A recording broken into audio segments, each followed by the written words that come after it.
Assalamualaikum semua. Baiklah, hari ini sekali lagi bersama dengan saya, Ustazah Ani, untuk mata pelajaran sejarah tahun 4. Hari ini Ustazah akan ajar semua tajuk Kerajaan Melayu Awal.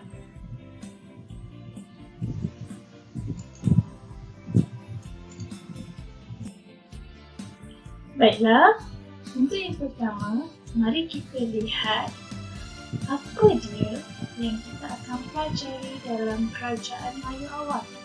Okey, jom kita tengok dulu sinopsis untuk mata pelajaran dari tajuk ini.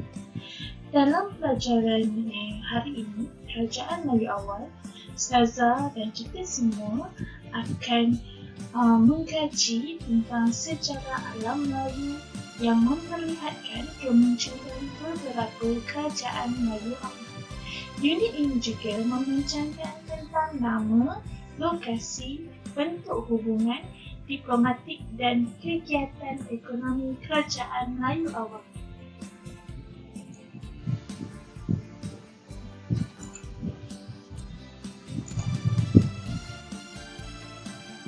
Baiklah murid-murid, Ustazah akan teruskan dengan tajuk yang seterusnya, Kerajaan Melayu Awal. Baik, di dalam gambar menunjukkan tentang peta di mana kedudukan yang mempunyai Kerajaan Melayu Awal. Okay.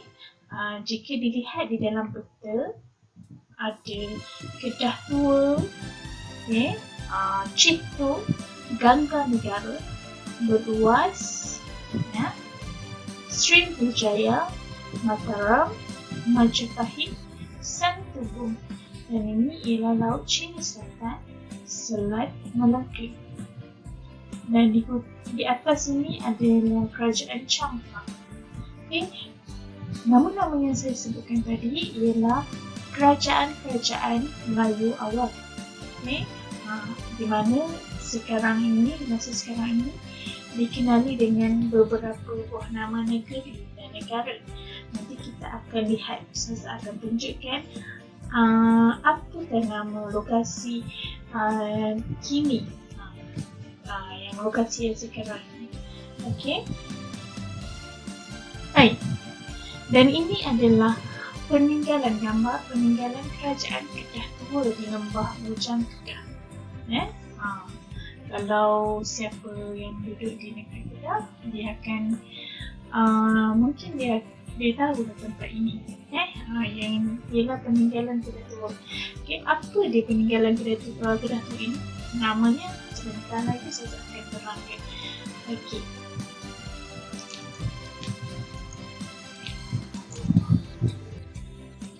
Seterusnya, Kerajaan Melayu Awal di alam Melayu.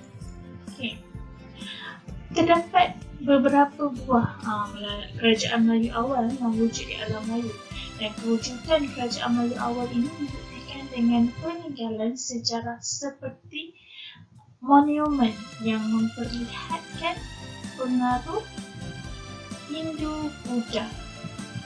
Pengaruh Hindu-Buddha. Dan juga di kerajaan Melayu awal ini muncul mengikut peredaran zaman. Bagaimana apa yang dikatakan kerajaan yang muncul mengikut peredaran zaman itu? Jom kita lihat seterusnya. Baik. Ini adalah contoh gambar pada abad pertama. Yang kalau tadi saya kata kerajaan Melayu awal ini muncul mengikut peredaran zaman. Jadi pada abad pertama ada kerajaan Funan. Abad pertama kerajaan Funan, dan di dalam gambar ini ialah tapak bandar Ocio, Ocio, iaitu di mana ini adalah peninggalan dia. Peninggalan yang ditinggalkan, yang didapati wujud pada zaman kerajaan Funan, iaitu pada abad yang pertama. Kita lihat pula abad yang kedua. Abad yang kedua wujudnya kerajaan Champa. Munculnya kerajaan Champa. Kerajaan Champa dan ada Candi Ponago. Di dalam pada masa ini. Kita lihat pada abad yang kelima, abad yang kelima, Kedah Tua. Muncul pula kerajaan Kedah Tua. Iaitu ketika kerajaan Kedah Tua ini, ada peninggalan iaitu Candi Bukit Batu Pahat di Lembah Bujang. Ini yang tadi saya mula tadi, kita lihat tadi gambar peninggalannya di Kedah Tua. Semasa kerajaan Kedah Tua. Namanya Candi Bukit Batu Pahat. Di lokasinya sekarang di Lembah Bujang. Pada abad yang ke-6, muncul pula kerajaan Cihtu dan juga kerajaan Gangga Negara. Di mana kerajaan Cihtu di masa sekarang, lokasinya dan juga Gangga Negara, nanti kita akan lihat pada slide yang seterusnya. Baiklah, murid-murid, pada abad yang ke-7 pula muncul kerajaan Wijaya. Kerajaan Sriwijaya, maafkan saya. Pada abad yang ke-7 muncul pula kerajaan Sriwijaya. Pada masa kerajaan Sriwijaya ni pula terdapat peninggalan yang mungkin ada lagi sehingga sekarang. Peninggalan sejarah, monumen sejarah iaitu Candi Muara Jambi. Kita lihat pada abad yang seterusnya, iaitu abad yang ke-9. Abad yang ke-9 muncul kerajaan Mataram. Pada kerajaan Mataram ini terdapat monumen sejarah iaitu Candi Prambanan. Kalau tengok ini, di mana Candi Prambanan ni, di mana kerajaan Mataram ni, nanti sekejap lagi kita akan tahu lokasinya di mana. Baik, kita lihat seterusnya pada abad yang ke-10 muncul pula kerajaan Santubong. Nama pun dengar pun macam popular, kerajaan Santubong. Di mana kerajaan Santubong ni mungkin ada yang dah tahu sebelum saya beritahu. Sebentar lagi saya akan tunjukkan di mana kerajaan Santubong. Baiklah, dan pada abad yang ke-13 muncul pula kerajaan Majapahit. Majapahit, nama kerajaan yang sangat kita biasa dengar lah kalau di dalam sejarah ini. Jadi dalam kerajaan Majapahit ini, ketika kerajaan Majapahit ini ada peninggalan sejarah yang muncul pada masa ini iaitu Gapura Bajang Ratu. Apa dia Gapura? Gapura merupakan pintu gerbang istana ataupun kuil. Kalau murid-murid nak tahu monumen tadi, monumen, maksud monumen ini ialah bangunan yang dibina untuk memperingati peristiwa yang penting. Kita lihat pada abad yang ke-15. Abad ke-15 ialah kerajaan Beruas. Di mana kerajaan Beruas lokasinya? Beruas, kan? Nanti kita akan tengok di mana kerajaan Beruas. Saya rasa mungkin ada yang dah dapat tangkap di mana kerajaan Beruas. Kita lihat seterusnya. Kerajaan Funan. Kerajaan Funan yang muncul pada abad yang pertama tadi. Kerajaan Funan berpusat di Jayapura dan diasaskan oleh Kaum Dia pada abad yang pertama. Semasa pemerintahan Fan Shihman, kerajaan ini berkembang dan menguasai jalan perdagangan utama antara timur dengan barat. Pada abad yang ketiga, Funan menjadi pusat perdagangan utama di alam Melayu. Yang ini ialah tapak bandar Osio, kerajaan Funan. Kita lihat yang seterusnya. Seterusnya kerajaan Champa. Kerajaan Champa berpusat di Indrapura dan diasaskan oleh Chulian pada tahun 192 Masihi. Semasa pemerintahan Cik Bongna, Champa telah meluaskan empayanya ke wilayah David hingga lembah Sungai Merah. Kerajaan Champa ini ditawan semula oleh David pada tahun 1471. Dan ini ialah monumen sejarahnya iaitu Candi Ponagar. Candi Ponagar kerajaan Champa. Baik, seterusnya kerajaan Sriwijaya. diasaskan oleh Jabullah yang Srijayawanarka pada tahun 683 di Palembang. Kerajaan ini menguasai jalan laut iaitu Selat Melaka dan Selat Sunda yang menjadi pusat perdagangan utama di alam Melayu. Dan di dalam gambar ini merupakan monumen sejarahnya iaitu Candi Muara Takus Kerajaan Sriwijaya. Seterusnya, kita lihat Kerajaan Mataram yang berpusat di Jawa Tengah pada abad yang ke-8. Kerajaan ini diasaskan oleh Raja Sanjaya. Wilayah jajahan kerajaan ini bertambah luas mencakupi seluruh Jawa Timur dan Jawa Tengah dan membina beberapa buah candi termasuk Candi Prambanan. Jadi Candi Prambanan yang seperti dalam gambar ini adalah salah satu yang dibina pada masa Kerajaan Mataram ini. Banyak lagi candi yang telah dibina pada masa ini, tapi Candi Prambanan ini adalah salah satu. Kita lihat seterusnya. Kerajaan Majapahit yang berpusat di kota Trowulan yang diasaskan oleh Raden Wijaya. Patih Gajah Mada telah meluaskan jajahannya dan menjadi Majapahit sebagai pusat perdagangan pada abad yang ke-14. Kalau tengok dalam gambar ini merupakan Gapura Bajang Ratu Kerajaan Majapahit. Kalau tadi saya dah terangkan, Gapura ini ialah pintu gerbang istana ataupun hui. Kita lihat yang seterusnya.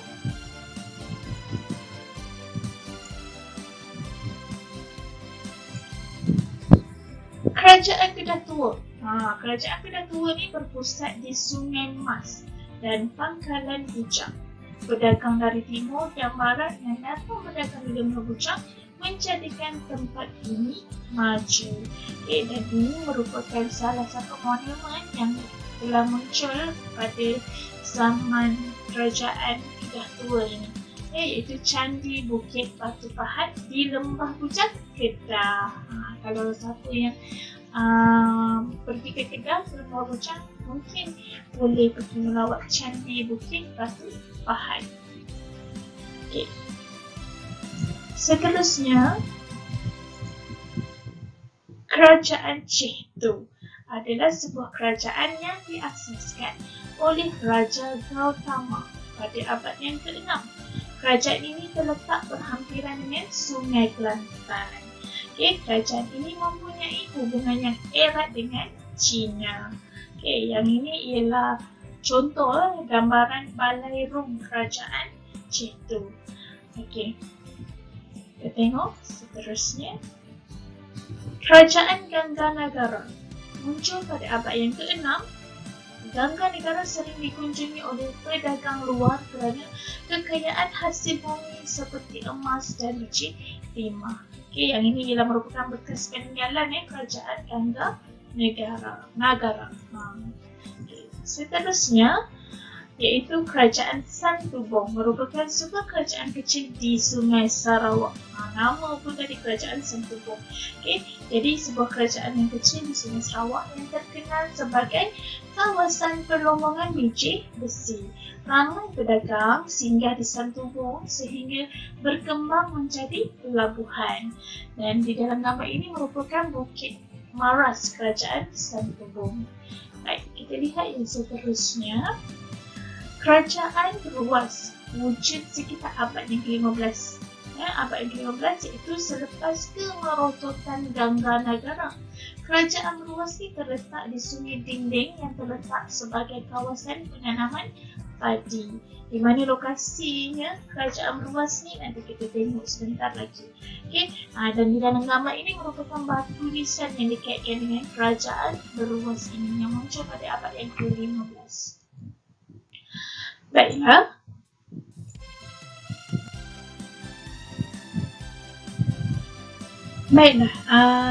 Kita lihat pula apa di mana lokasi kerajaan Melayu awal di Kepulauan Melayu. Kalau dalam peta yang ditunjukkan ini, Ini ialah kerajaan Kedah Tua. Ada kerajaan Kedah Tua, kerajaan Citu, Gangganegara, Beruas, Santubong, Sriwijaya, Mataram, dan Majapahit. Okey, di mana lokasi-lokasi ini sekarang? Okey, kita lihat. Okey, kerajaan Kedah Tua, lokasi kerajaan ini di Sungai Mas dan pangkalan Bujang, Lembah Bujang. Lembah Bujang terletak di negeri Kedah. Manakala kerajaan Gangganegara, lokasinya kerajaan ini di pantai barat bahagian tengah tanah Melayu. Kerajaan ini terletak di negeri Perak. Kerajaan Beruas pula, lokasi kerajaan ini di pantai barat bahagian tengah tanah Melayu. Kerajaan ini terletak di negeri Perak. Kerajaan Citu, lokasinya kerajaan ini di Tanah Merah Kelantan. Manakala kerajaan Santubong, lokasi kerajaan ini di Sungai Sarawak, iaitu di negeri Sarawak. Kerajaan Sriwijaya, lokasi kerajaan ini di lembah Sungai Musi, Sumatera. Bila Sumatera maksudnya dia dah di negara seberang, bukan lagi di dalam Malaysia. Kerajaan Mataram, lokasi kerajaan ini di Jawa Tengah, juga di seberang. Kerajaan Majapahit, lokasi kerajaan ini berpusat di Trowulan, Mojokerto, Jawa Timur. Jadi Sriwijaya, Mataram dan juga Majapahit ini terletak di negara seberang. Dahulunya di bawah satu kepulauan Melayu. Kerajaan Melayu awal terletak di kawasan yang strategik, iaitu di pesisir pantai yang memudahkan perhubungan. Jadi lokasi ini membolehkan kerajaan Melayu awal berkembang maju dan makmur. Kalau kita tengok lokasi-lokasi ini, kebanyakannya semua terletak di pesisir sungai dan juga pantai. Kita lihat yang seterusnya. Bagaimana pula? Baiklah, kita lihat pula bagaimana hubungan diplomatik kerajaan Melayu awal di Kepulauan Melayu. Apa ni hubungan diplomatik? Hubungan diplomatik ini ialah hubungan yang terjalin antara sebuah kerajaan dengan kerajaan lain. Dan juga ini adalah contoh hubungan diplomatik negara Tanah Melayu. Negara Tanah Melayu, hubungan diplomatik kerajaan Melayu awal yang menjalinkan hubungan dengan dua kuasa besar pada masa itu, iaitu China dan India. Maksudnya ini Kedah Tua, Sriwijaya dan juga Majapahit ialah kerajaan Melayu awal. Mereka menjalinkan hubungan diplomatik dengan dua kuasa yang besar pada masa ini, iaitu China dan India. Apakah hubungan diplomatik yang dijalinkan itu? Ialah yang pertamanya politik. Politik kerajaan Melayu awalnya menjalinkan hubungan diplomatik untuk mendapatkan pengiktirafan dan menjamin keselamatan bagi mengekalkan kedudukan. Kalau lihat dalam gambar ini, ukiran pada dinding Candi Borobudur yang menggambarkan situasi rakyat sedang menghadap raja. Ini rakyat dan ini ialah raja. Lihat yang seterusnya, hubungan diplomatik dari segi ekonomi. Hubungan diplomatik yang dijalinkan antara kerajaan dengan negara China ni tadi. Ekonomi, melalui hubungan diplomatik, aktiviti ekonomi dapat dikembangkan. Jadi kerajaan Melayu awal memasarkan barang dagangan seperti rempah ratus, biji timah dan emas kepada kerajaan China dan India. Kerajaan Melayu awal pula ditawarkan barangan mewah seperti tembikar, sutera dan perhiasan. Jadi hubungan ini dapat meningkatkan kemakmuran kerajaan Melayu awal. Yang ini contoh-contoh yang hubungan diplomatik ekonomi dari segi aktiviti ekonomi yang dijalinkan dengan China dan India tadi, itu rempah ratus, ini serami dan juga manik yang dijadikan barang perhiasan. Barang-barang ini adalah barangan yang didagangkan di Kepulauan Melayu. Kita lihat yang seterusnya. Dalam hubungan diplomatik dari segi sosial pula. Dari segi sosial, dapat mengeratkan persahabatan dan hubungan kekeluargaan melalui perkahwinan. Jadinya, kerajaan Melayu awal tadi, kerajaan Kedah Tua, Sriwijaya, Majapahit ini ada menjalinkan hubungan sosial, hubungan diplomatik sosial dengan cara perkahwinan. Dan juga kita lihat tadi, hubungan ini juga dapat mewujudkan keamanan di Kepulauan Melayu. Dan ini ialah gambar contoh hiasan yang diambil sumbernya daripada Dewan Bahasa dan Pustaka. Dalam gambar ini merupakan ukiran pada dinding Candi Borobudur yang menggambarkan kedatangan utusan dari luar negara. Jadi kerajaan Melayu awal yang menjalinkan hubungan diplomatik dengan China dan India percaya mengukuhkan kedudukan politik, ekonomi dan sosial di alam Melayu. Kita lihat bagaimana kegiatan ekonomi kerajaan Melayu awal di Kepulauan Melayu.